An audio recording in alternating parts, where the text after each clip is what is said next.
Welcome everybody. I thought I'd start by just saying a little bit about Anne Treisman, photograph that we can see here on Maggie's first slide.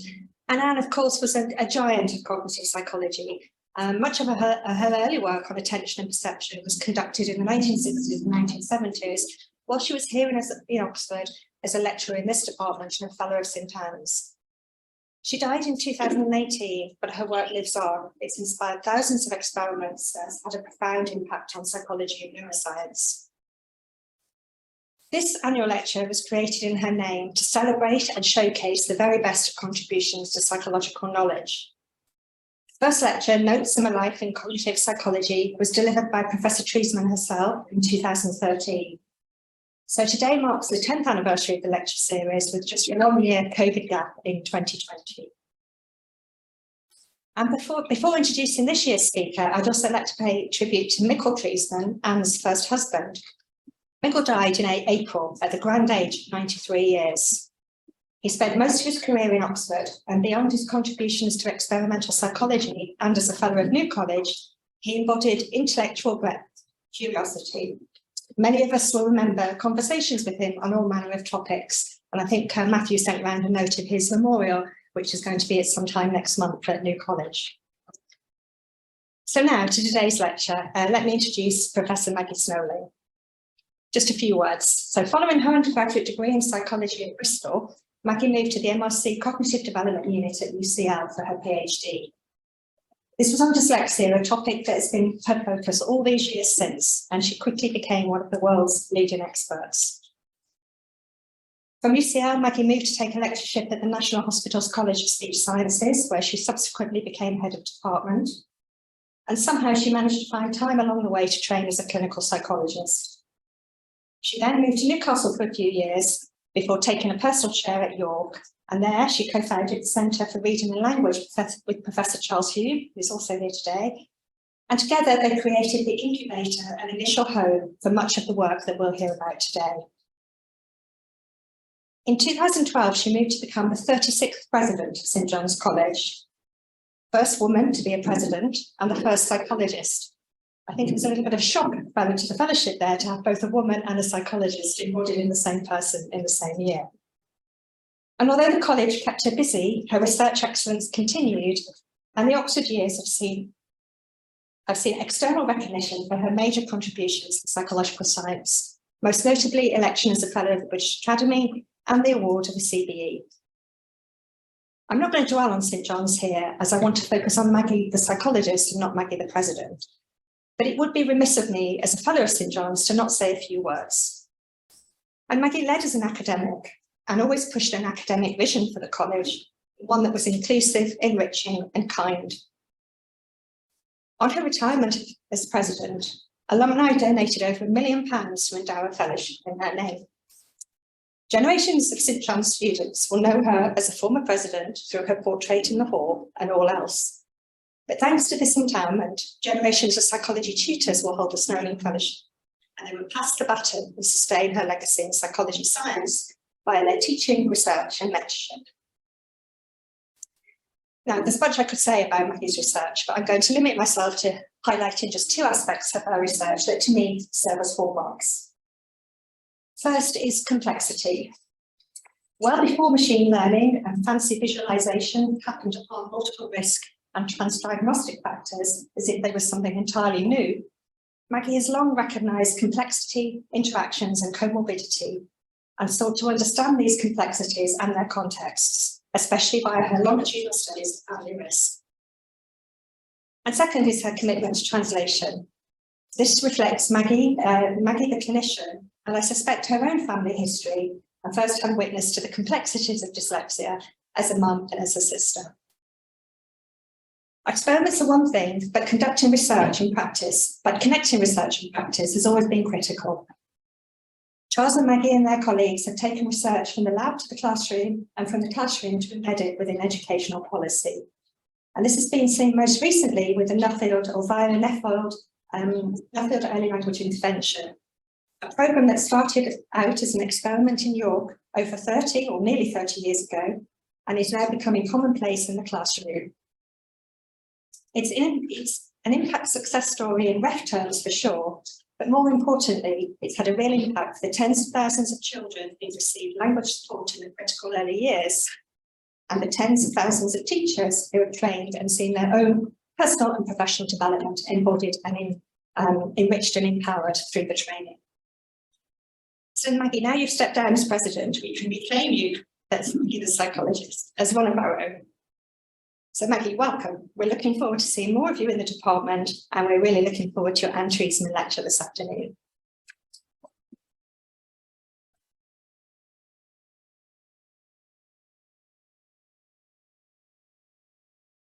Very much, Kate, for a very flattering introduction. And I'm indeed greatly honoured to have been invited to deliver this 10th Anne Treisman lecture. I was at the first, and of course, as Kate said, she was a giant of psychology, a giant of women in psychology. And I've been asked to begin this lecture with a discussion of my own career path.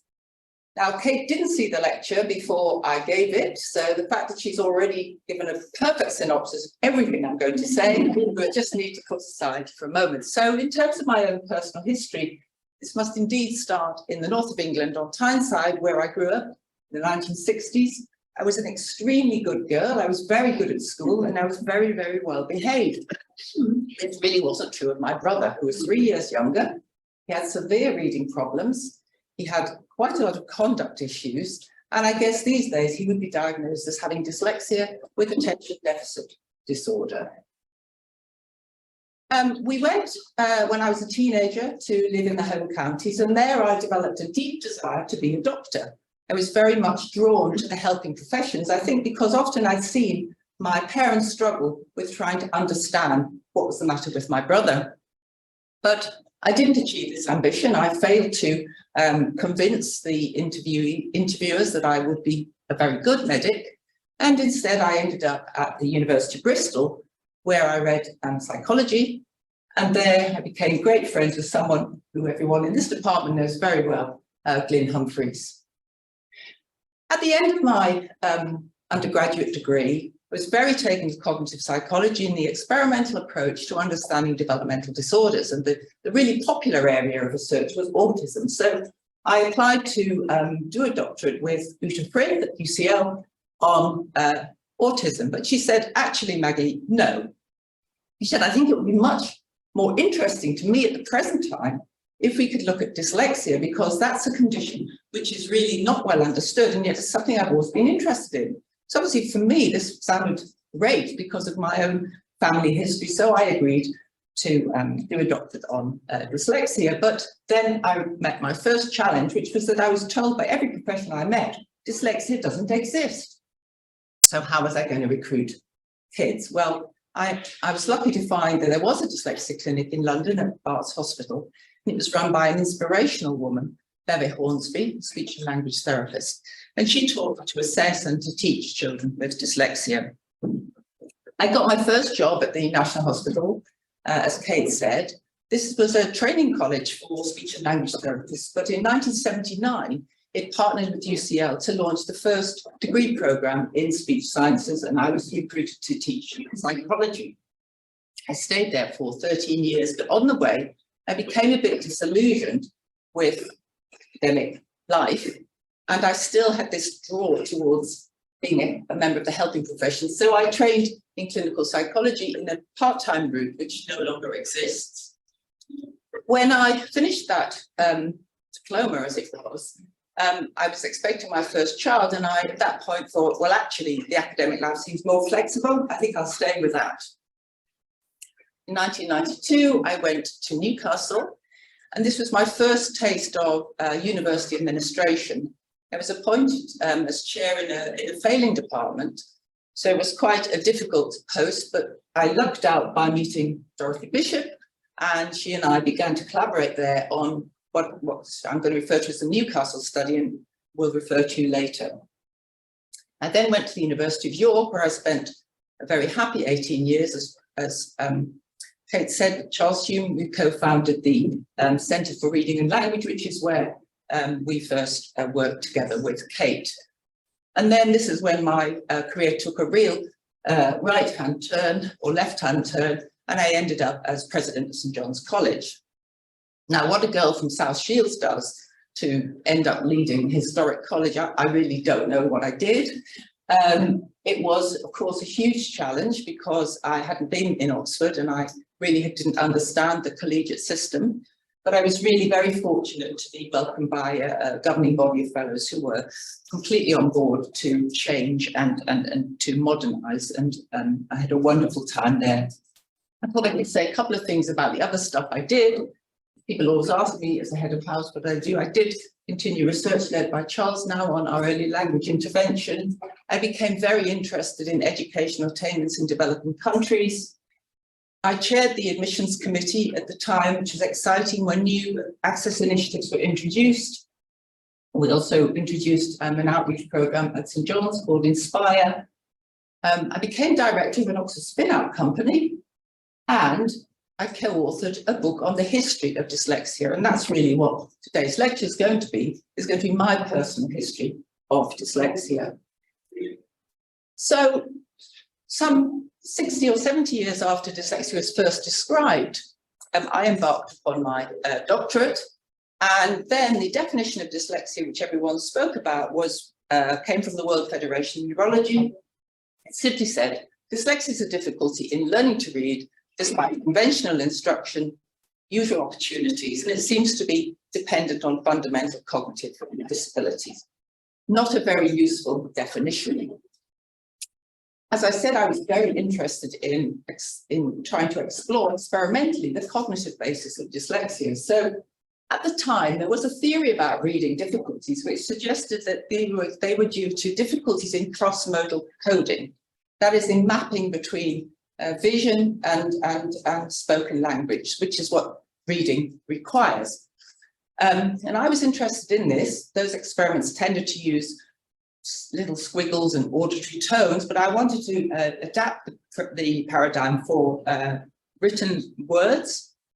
And so I developed an experiment in which children either saw a non-word or heard a non-word, and then they either saw or heard one same or a different modality, and they had to simply say whether they're same or different. I went to do this experiment at Bartholomew's Hospital, Barts, and I basically hung around in the corridors trying to recruit kids to take part in my experiment. There was no such thing as consent or anything in those days. It was actually really easy to get these kids. And I recruited children on this graph. I've got to use this because of the online people, who were reading at the 7, 8, 9 or 10-year level as measured by a standardized reading test. And this shows the performance of the children on a test in which they saw a non-word and then they heard one and they had to say whether they were the same or different. The blue line is a group of controls, typically developing readers, and you can see for them there's a linear increase in their performance on this task, which in fact correlates with their reading skill. For the children with dyslexia, you don't get this linear increase. They seem to stay rather poor at this task. And so this suggested to me that the children with dyslexia were having to learn to read using different strategies to controls, essentially some kind of visual memory system. And in a second set of experiments, I confirmed this finding of a non-word reading deficit, but also I went on to ask these children to repeat words and non-words. And I found that they have difficulty repeating non-words relative to younger children reading at the same level. So I thought this is actually a verbal coding deficit. It's a problem in processing speech sounds. It's actually not a problem with, say, visual mappings. It's really the verbal coding that's a problem. By the end of the 1970s, there was much more research on dyslexia, and it could now be characterized in this way. It was a specific disorder. And what that means is that the children were reading at a level below expectation given their age and IQ. It was generally thought they had good oral language skills, good nonverbal ability, but there's specific difficulty in reading. And if they had attention or behavior problems, these were thought to be secondary consequences of the reading problem. It was known that dyslexia ran in families, that it was due to a specific phonological deficit. There's now quite a lot of evidence for this, mainly from the US, and that it was a direct cause of poor decoding and hence poor reading, and it persisted across the lifespan. So what were these children like clinically? Well, in the 1980s, cognitive neuropsychology was in ascendancy, and we got into following this approach. We were able to study a young man called JM from the age of 8, who had a severe form of developmental phonological dyslexia. So JM's IQ was well above average. He had good language and communication skills, had very severe phonological problems. His verbal short-term memory span was just 3 items, and he certainly couldn't read any form of non-word. And this here just shows his writing at the age of 12, showing very characteristic dysphonetic errors that you often see in severe dyslexia. So all well and good, but of course, these studies up until this point had all been children who'd been referred, so they were subject to clinical bias, and mostly they were just cross-sectional, they were snapshot studies. In 1990, Hollis Scarborough published a landmark paper in which she followed children who were at high risk of dyslexia because they had a parent with dyslexia. She followed them to the age of 8, and then she was able to look back at time to identify the precursors of dyslexia. I really like the idea of this approach because of my own family, and see here my father, who's an engineer, fairly mildly dyslexic, my brother and his son, all showing dyslexia traits. So this was definitely the approach for me to follow. We recruited 56 children at family risk of dyslexia, and we followed them from just before their 4th birthday to the age of 8, and we compared them with controls of similar social background. And in this study, we found that 66% of the at-risk group was reading impaired at the age of 8, which is a very high proportion compared to controls. What we could then do was we could look retrospectively at the children with different outcomes. So we had children at family risk of dyslexia who were dyslexic, children at family risk who were unimpaired in reading, and controls. And on this slide, I'll show you some of the data from that study on tasks that you might regard as dyslexia markers. So what we've got in the sort of, I've got to use this. This is children with dyslexia from the family risk group in this magenta colour, children at family risk who turned out not to fulfil criteria for dyslexia. They were normal readers, and controls. And what you can see in all of these graphs is a stepwise function, not what we were expecting at all. And the interesting finding was not that the dyslexic children were impaired in all of these measures, we expected that, but that the at-risk children who were unimpaired fell somewhere between the dyslexic kids and the controls. So dyslexia is not an all or none phenomenon. It seems to be continuity there. So we argued that family risk of dyslexia is continuous. It's not that some children have dyslexia and some don't. There's a dimension of dyslexia that's emerging that links with family risk. But there was another very surprising finding, one which at the time we simply couldn't believe, and that's shown here. And this is showing at 3 years, 9 months, the language skills of those 3 outcome groups. And what you can see here is that the group at family risk who are unimpaired are not significantly different from the controls in their language, but the group with dyslexia were impaired. And this wasn't what we expected, because we thought it was going to be a selective phonological deficit, but turned out that that wasn't the case. There were language difficulties in that group. So just to summarize so far, we found that dyslexia was associated with phonological deficit, that the family risk of dyslexia is continuous, and that it seemed to be the language difficulties which was differentiating at-risk children who went on to be dyslexic from those who went on to be normal readers. If you had an additional language problem, you seemed to be more likely to be dyslexic. So phonological difficulties are not a full explanation for reading difficulties. Now, these findings chimed with those of the Newcastle study that I mentioned earlier. In this study, Dorothy had followed children from the age of 4 with language impairment through to 8.5, and I came on board when these children were at school leaving age, and we assessed their reading. Now, it turned out that children who had early language difficulties, but who had resolved these by 5.5, had a very good literacy outcome, but they had phonological difficulties. So again, here we were seeing a pattern of phonological problems without reading impairment. More generally, these studies led to the question of what's the relationship between language and reading difficulties. And this is something that Dorothy and I wrote about in a review paper in 2004. And because phonological difficulties were only necessary and not a sufficient explanation for reading problems, we thought we've got to have more than one thing going on. It looks like the phonological difficulty is in some way moderated by the context of oral language. So we came up with this so-called 2D model, two-dimensional model of the relationship between language and reading difficulties. At the core of learning to decode are phonological skills, but children also vary in language. If you cross these two dimensions, you get 4 quadrants. Children with typical reading development have good phonology and good language. The classic dyslexic child has poor phonology and good language. We also have here a broader phenotype, the kind of at-risk, unimpaired child who obviously has some phonological problems but good language. If you're down here, you could have dyslexia and poor reading comprehension. And in this quadrant are children whose phonology is good, so they learn to read well, but they have more difficulties with language and reading comprehension, a group that I've studied with Kate. But how representative were the findings of the family risk study that we had done?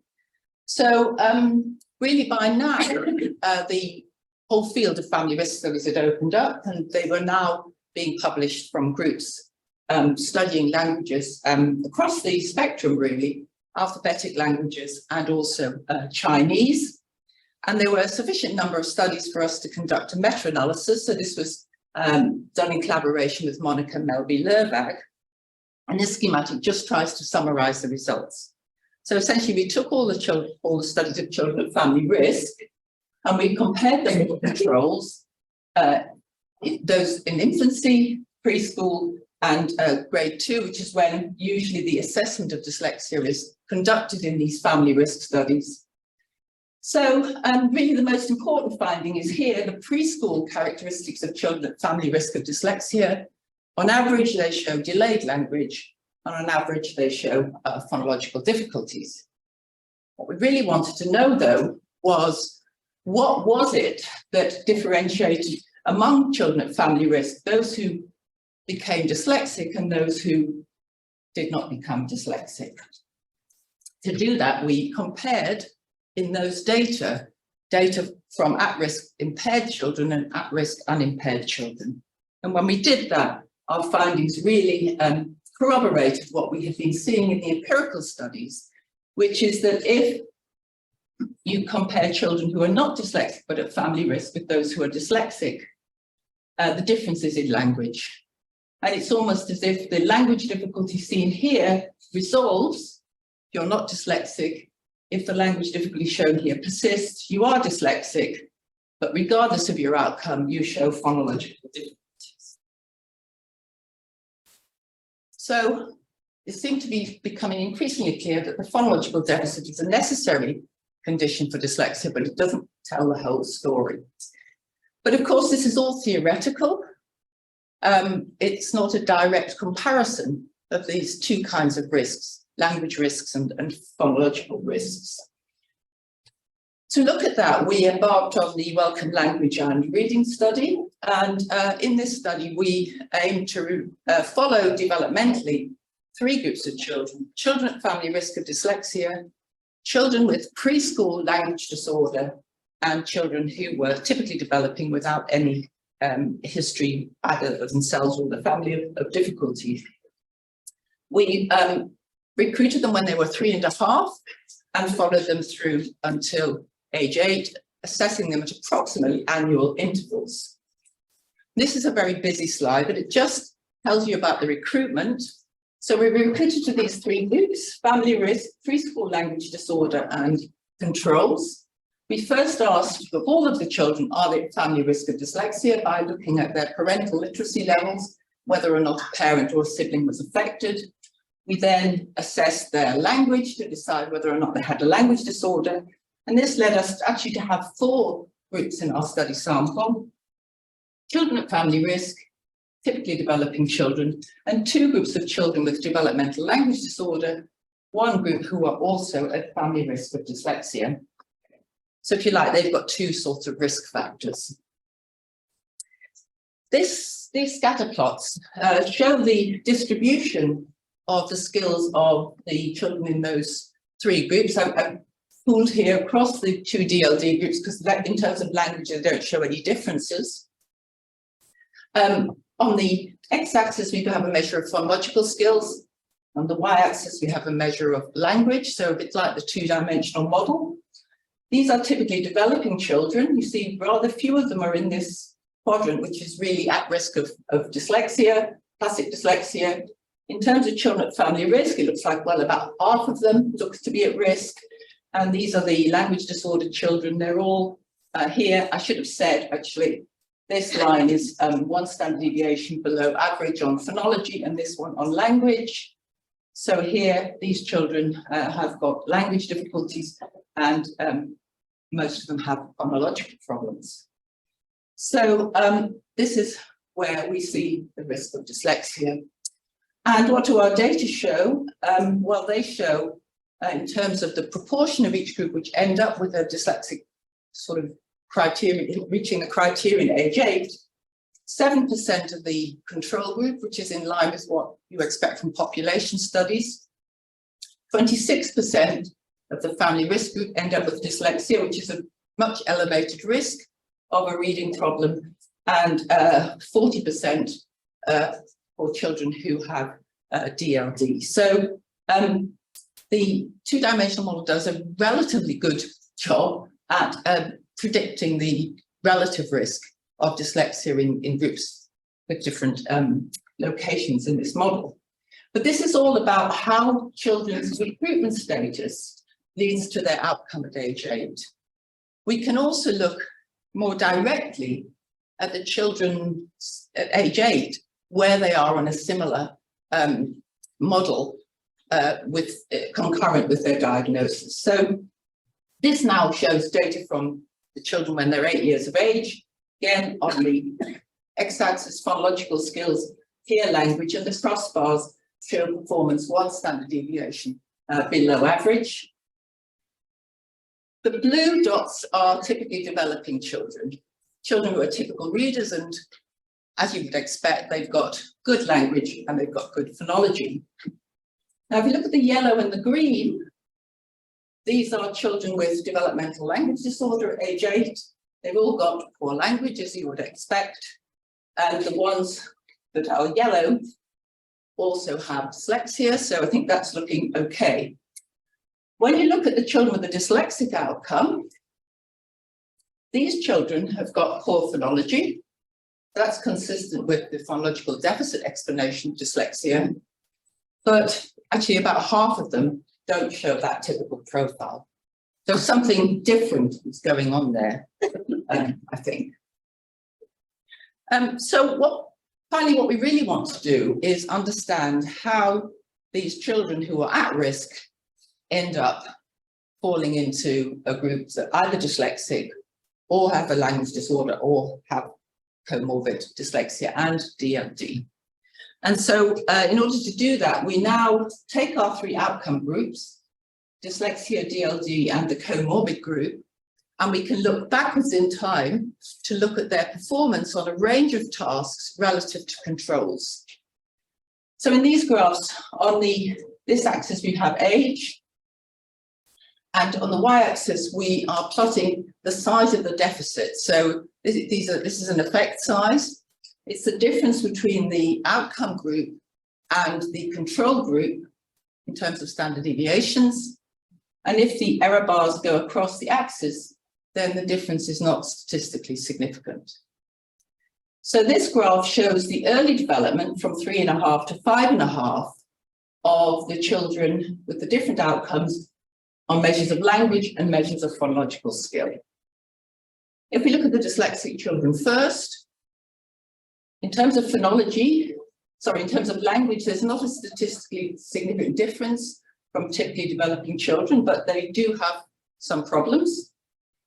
And on a larger sample, this may be significant, but their phonological difficulties are much more mild. So relatively speaking, they've got worse phonology than language. The two groups who end up with DLD clearly show very large language deficits. This is in effect a D of 2, and large problems with phonological skills. But there is an interesting difference between the two groups. So the orange only have DLD and they don't reach criterion for dyslexia. And what you can see here, arguably, is around about school age, between 4.5 and 5.5, their sort of phonological deficit seems to sort of lessen somewhat. They've still got phonological problems, but they seem to be on a downward trajectory. Now, this graph shows the performance of the groups on what I've called the alphabetic foundation. So learning to read in an alphabetic system, you need to map between letters and phonemes. So there are two critical measures here, phoneme awareness and letter sound knowledge. Now we're looking at performance at 4.5, 5.5, and something like 6.5 in both of these graphs. And in phoneme awareness, you can see all of these groups have got difficulty across this age range. In terms of letter sound knowledge, a similar pattern, though notably the group who go on to escape reading problems, if you like, not to have a diagnosis of dyslexia, look to be reaching some kind of asymptote in their letter knowledge, and they're no longer significantly different controls. And this is reading itself, looking at reading from 4.5, which is really just letter knowledge and simple words, through to age 8. You can see that the dyslexics and the DLD kids with dyslexia have difficulties over time. Actually, the gap is increasing with the controls, whereas the DLD only group, they start off with reading problems and those problems seem to diminish somewhat over time. So they don't end up with fulfilling criteria for dyslexia, but they do have reading problems. So what can we say about pathways to dyslexia? So children with dyslexia show phonological processing deficits from preschool onwards. Their alphabetic foundation isn't secure, therefore, in the early years. Reading disorder is associated with a core phonological deficit. That seems to be present in affected and unaffected children who are at family risk of dyslexia. It's possibly some kind of heritable endophenotype. We also see that phonological development is slow in children with preschool oral language difficulties. So that produces a shared risk factor for dyslexia. But it seems to me that in this study, and we're getting down to small numbers, so we can discern the fact that for children with language disorder who don't have reading difficulties, that they seem to be on a slightly different trajectory. Their phonological difficulties are resolving and they don't have reading problems. So somewhat consistent with the critical stage hypothesis, which Bishop and Adams put forward to explain the fact that children with language disorder, some of whom resolve their problems with language by 5.5, go on to read within the normal range.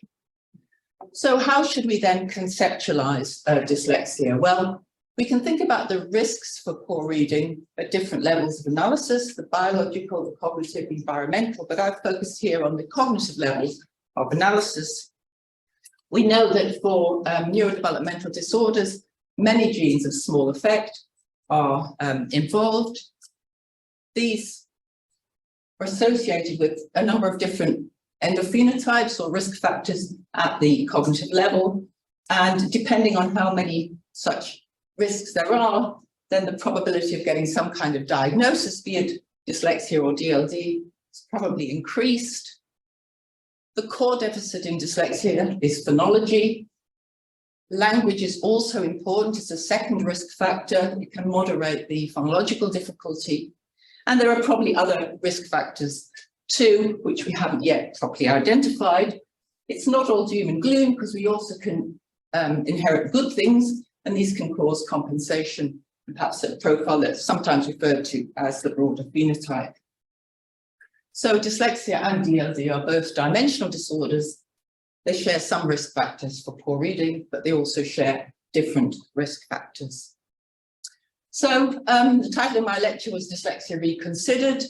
We now think of dyslexia as a neurodevelopmental disorder. It's categorized in DSM-5 as a specific learning disorder along with maths disorder and writing disorder. It's a dimensional disorder.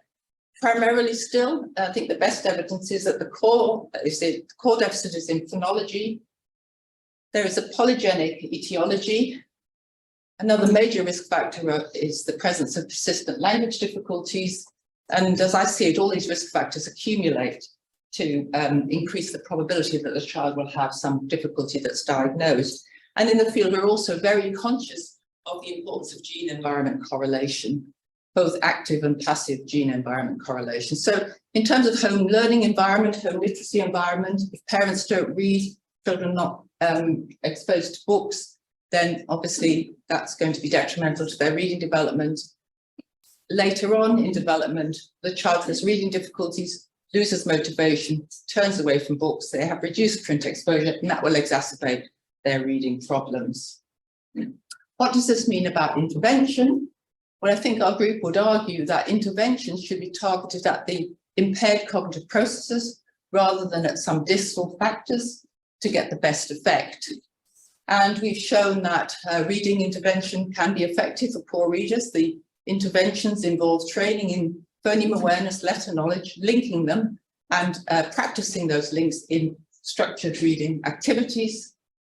And we've also shown that language intervention at school entry can be productive, can be effective in increasing children's language skills, but also in increasing their foundation for literacy.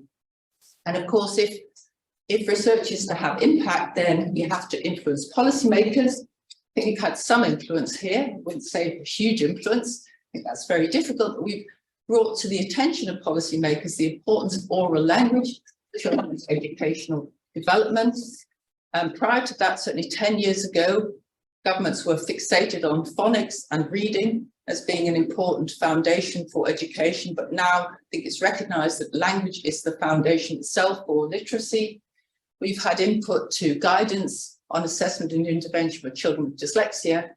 And in terms of our language intervention, the Nelly intervention, my colleagues have demonstrated this can be delivered at scale, and it's now in something like 50% of British primary schools.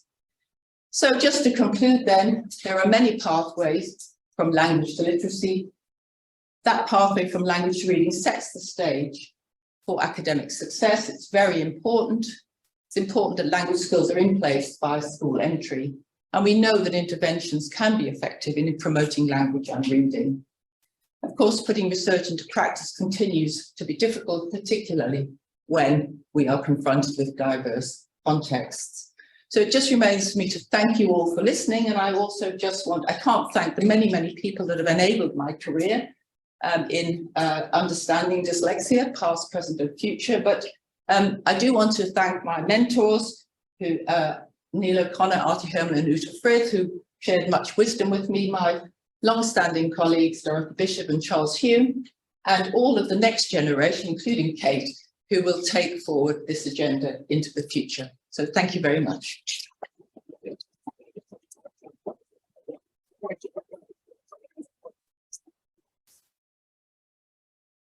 So thank you, Maggie. Before we go for afternoon tea over in the kitchen area, we'll have time for some discussion. Hopefully there'll be some discussion and questions coming in online as well. When you go for tea, please thank Regular. She's not here for us to thank her in the room, but she's done a lot to deal with the organisation of today's events and so much else that goes on behind the scenes of the department. So round of applause to bring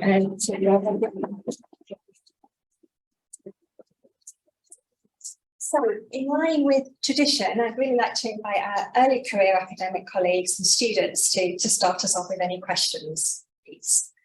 Come and have a little look on the chat as well.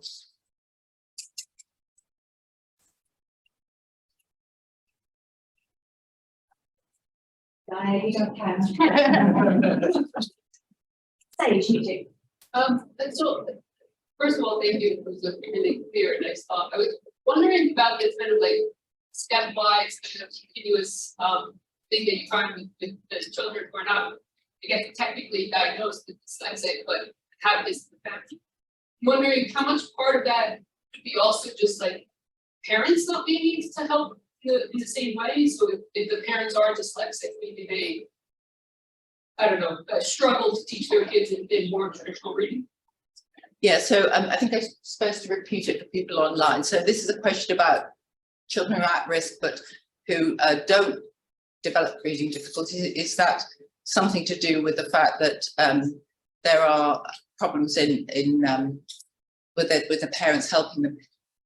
You know, I looked into that, particularly with letter sound knowledge, to see whether maybe kids who are unimpaired were getting more support than the others, but less than typical kids.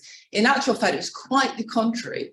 That if you're in a family where there is dyslexia, that actually the input tends to be more because of a concern that the child will end up with dyslexia. Now, of course, that doesn't say anything about the quality of what's being delivered, but there doesn't seem to be very strong evidence, at least when you have controls who are matched for social class, that that would be an explanation. Of course, once you think more widely about the fact that many parents with dyslexia have got sort of low-income jobs and more disadvantaged, then I think then the home environment does become a much more important locus of you know, risk factor. Hi, Maggie, thanks for the talk. So there's a graph where there are dyslexic children with normal phonological skills. So how would you account for that? Okay, yes, so that is something that has been bothering me quite a lot. Let's find it. That's the one there. So you're talking about these children here who look as though they've got good phonology, but they're dyslexic. Okay, well, I think the first thing I thought was there must be some methodological issue here, because I'm wedded to the fact that there is a phonological deficit. And so I looked at all, I mean, sorry, I'm data snooping, close your ears, Dorothy. I've had a look at these children, and actually this is just one measure of phonological skill. It's actually non-word repetition. If you look at their performance on phoneme awareness, they actually are having difficulty, most of them. But having said that, there are two kids who I just do not know why they're dyslexic. They seem completely free of language, free of phonological difficulties. So I'm puzzled by what might be the cause in the case of those two children. But this, in the end, it turns out, even though we started out with 260 kids, there's a small sample of dyslexics you end up with. So it's quite hard to be really definitive. But I think there's a methodological problem. And I think if we put factor scores here, we would have maybe got a more robust. Thanks so much for your talk. I have two questions about the home literacy environment that you mentioned. So, like, what are some factors that you were looking for home literacy environment in these studies and maybe after? And then are there any interventions that target home literacy environment specifically? We looked at home literacy environment in terms of looking at formal and informal activities. So in terms of informal activities, it was storybook exposure, reading along with kids, and more formal activities would be literally teaching letter sounds or teaching writing forms. And then we also looked at parental reading skill. Now, what we showed was that the correlations are the same as in typical children with dyslexia or at family risk of dyslexia, which we weren't really expecting. When we put into the model parents' own literacy skills, it took away all the variance to do with home literacy activities. So what we've got here is an example where the transmission seems to be related to the parents' own vulnerability rather than what they're doing. Now, it doesn't mean to say you couldn't manipulate the home learning environment to actually produce a better outcome for those kids. And we've not done that with dyslexia, but we have worked with parents, children with language problems, and developed a kind of home language and storybook exposure intervention. And we compared that with an intervention where parents were involved in some motor activities with their kids. And we showed, though, that the more book-oriented approach was more effective for improving language and early reading skills. So you can do something about it. The literature on home learning environment is actually in family risk. There isn't a great literature, and we've been quite surprised how we haven't found anything terribly surprising, I suppose. Yeah.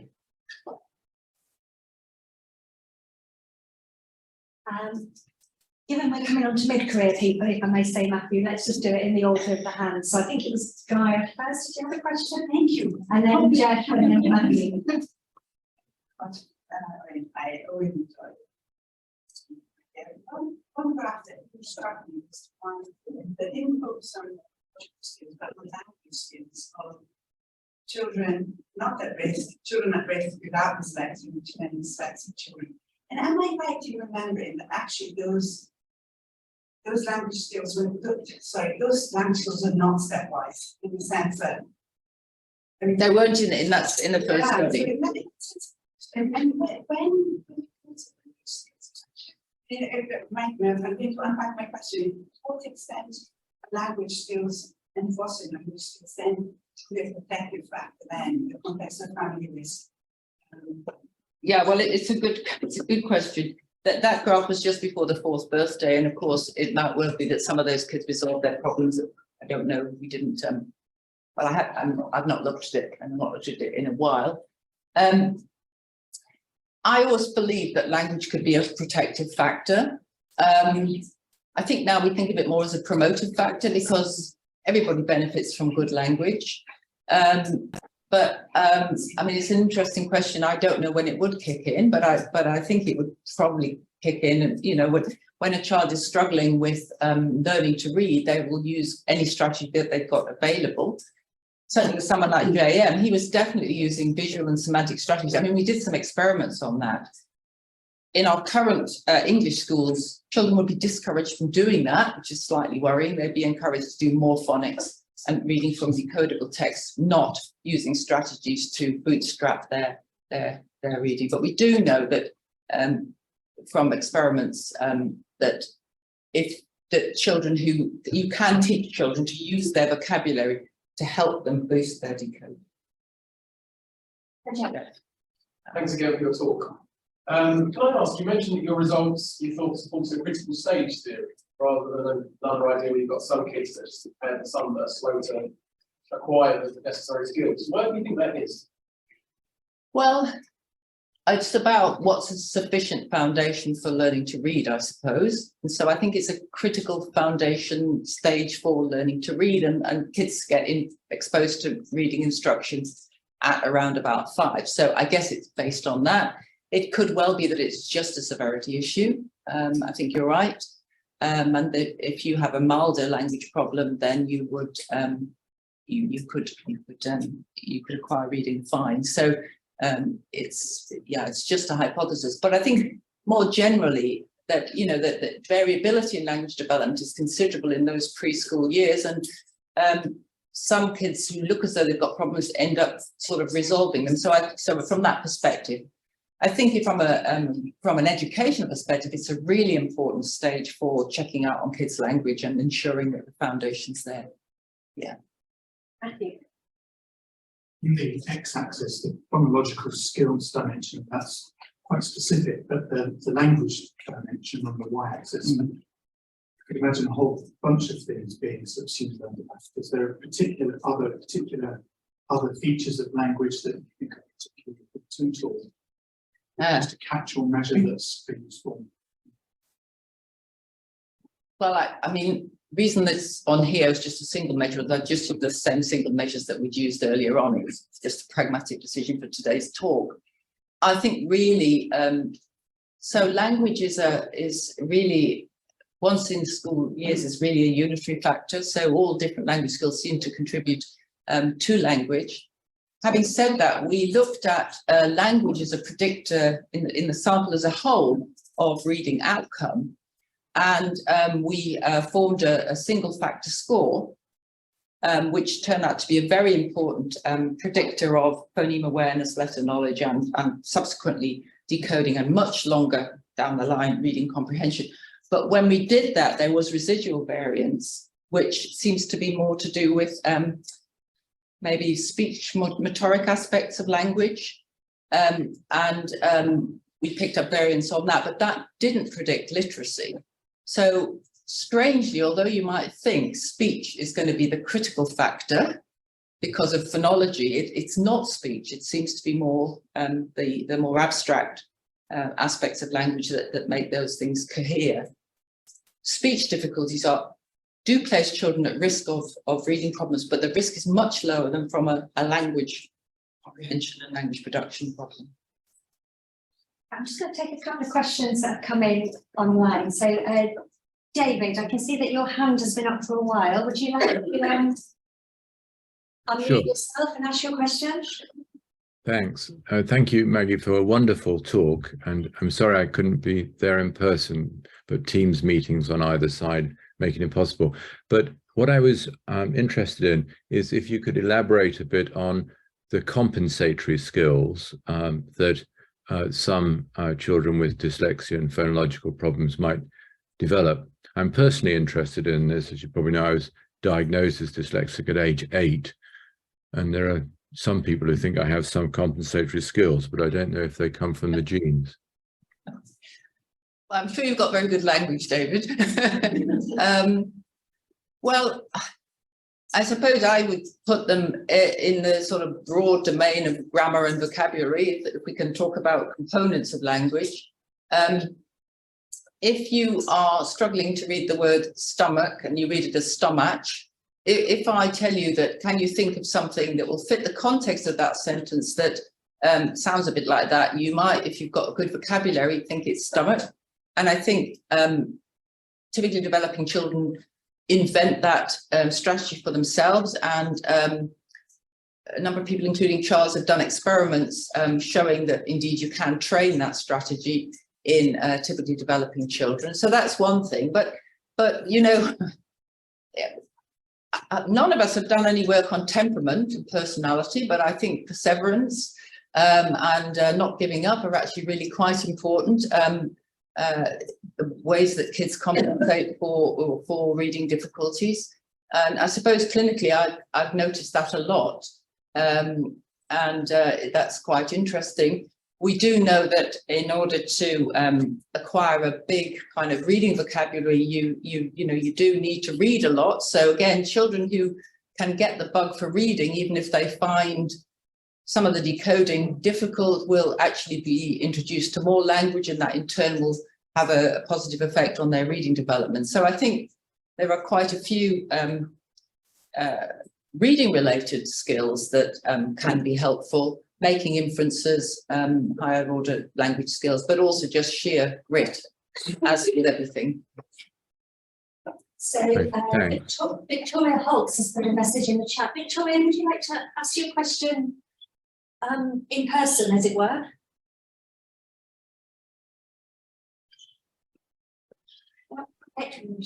Oh, lovely. Welcome, Victoria.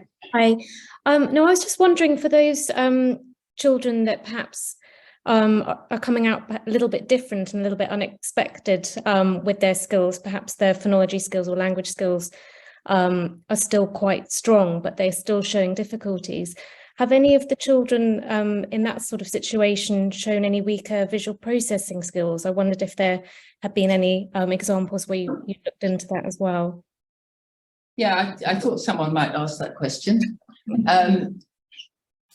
We haven't got any visual measures, so I actually can't comment. Kathy Manning has shown that children with dyslexia have somewhat slow to accumulate visual information. Whether that would cause some, I mean, certainly that could cause some difficulty with mapping between printed words and pronunciations, but that's speculation. It's not been tested. So I mean, I don't know the answer. Work by Frank Ramos's group in France suggests that for some children with phonological difficulties, they also have problems with visual attention. So, I mean, there is going to be some other risk factors, but I don't know what they are.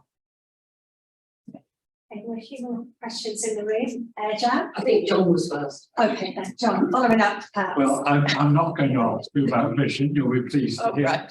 But it was a lovely talk, by the way, thank you very much. But in our clinic, we find now that language problems are much more common than they used to be and make it very difficult to diagnose dyslexia. In fact, what you're saying is dyslexics are protected, their language is protected somehow. What are your comments? Well, I mean, I also never used to notice any language problems, but then when I started looking, I kind of found them. So, I mean, I don't know what that phenomenon is. It may well be that children's language isn't as good as it used to be, though I doubt that somehow. I think we're just looking at a broader range of risk factors than we were. And so therefore we are finding language. And the other major risk factor, which I've not mentioned because I've not worked on it, is attention deficits, which seem to be a major problem, a major comorbidity with dyslexia. Now, whether things have changed, I don't know. But if you look at what psychologists are using now in their assessments, at one time they weren't using any language tests and now they are. So I think they're finding them, whereas they didn't before. But I haven't got any more insight into it than that. I've been really quite surprised over my career at how important language has been. But of course, the whole science of reading, looking at reading development, used to start at age 5.5. They used to start with school age. Nobody looked in the preschool years. And I think by going back into the preschool years, we're beginning to see that the language foundation itself is shaky. And then some children manage to kind of do it with good teaching and others simply don't. So I wonder if it might also reflect just the difficulty of getting speech and language therapy assessments beyond the age of 5. And so speech and language problems manifesting as reading. You have to measure it in order to. Absolutely, yeah. It's not being measured as Maggie so rightly. So Jan? I'm thinking about educational systems in other countries like Sweden, where they have a very long kind of preschool and much less emphasis on reading from age, 4.5, 5, which is what we have. And I'm wondering about the risk factor of children who are a little bit behind at that stage, being totally put off those activities of reading and reading outside school because of the emphasis on reading. I'm also coming, from the visual end with some ideas about visual attentional deficits, which might be a bit like Kathy Manning was talking about, being the precursor of these other programs, not something that was added onto it afterwards. And I mean, I presume somebody has got comparative studies of children who've been brought up in a school environment where very little emphasis is put on that, but perhaps much more emphasis is put on carrying out sports activities and games and that kind of thing. So there's plenty of cognitive input, but there's less on actually specifically reading, and particularly reading out loud, which is what's emphasised in school. And I just wonder, whether that as a policy does a lot more harm than it does of letting people be a bit freer until they're about 7 and learning to read. And I know some people will say, well, you spot somebody who's dyslexic, and spelling tests at 5, this kind of thing. But you possibly can, but there may be a big mid-group, if you like, that come out at milder end, that have to provide them with, compensatory strategies and less emphasis this week. well, it's quite hard to compare across different education systems because also the writing systems are different. So Swedish is much easier to learn than English. And I think some of our obsession with having children taught earlier and earlier is actually just to do with national levels, PISA and where does Britain come out. And this mistaken idea that it's to do with teaching that's making kids find reading more difficult in England, and not the fact that the writing system is much harder to learn. In the meta-analysis that we did, I mean, we had in that Finnish, which is the most regular language, through to English, we found no evidence of any difference in terms of the precursors of dyslexia in the different writing systems. And if you look at sort of the pathways and the manifestations of dyslexia, if you look in the more European languages, what you see is a much quicker start, actually, that the kids don't go to school as early, but as soon as they go, their reading skills go whoop, and in English, they're going like this because of the irregularities of the system. So I think what I don't think there's anything special there about English in terms of the foundations and that in other languages. I happen to think we could leave reading till later, but that's just a personal view. But you could leave less emphasis on it being a major activity for 5 and 6-year-olds in school. Well, that's what we do in our language intervention. So our language intervention is vocabulary, narrative and listening comprehension, and then they learn letters and phoneme awareness. Now, of course, in the mainstream, they're getting lots of phonics, but it seems to me that kind of language foundation would be sufficient to then enable kids to take off. But again, it's not what policymakers are going to do because they're obsessed with the phonics screening check at the end of year 1. Right, I'm going to leave that. Now, I can see time's moving on. We've got time to continue discussion informally next door, and I know some people have got meetings to get to and so on, so we should bring formalities to an end. I'd like to thank Maggie, and also regular over in the tea room. But Dorothy, can I go on you too? Come and give you a sort of formal thanks. Thank you for existing, basically. So I first met Maggie in the psychology department in that old monstrosity building that now has disappeared when you gave your first EPS talk. Oh, right, yeah. I remember that vividly. 1970, was it? Well, I remember sort of attending it and thinking, oh, that's a very good talk. And then our paths didn't really cross a lot for a while until just as I was leaving Newcastle, you were coming to Newcastle, and we forged this wondrous collaboration on following kids up. And then it's been quite funny because sort of I feel where I go, you follow, as I came to Oxford. Sure enough, Retirement. But it's been such a pleasure, you know, having you as a colleague and an inspiration with the sort of sensible research that asks really good questions that have got some theoretical, you know, bite to them, while at the same time being of practical importance. And that's the sort of research I really love. And anyway, on behalf of both me and the department, we would like to say thank you for this lecture. We like the colour coordination with you. Thank you one more time.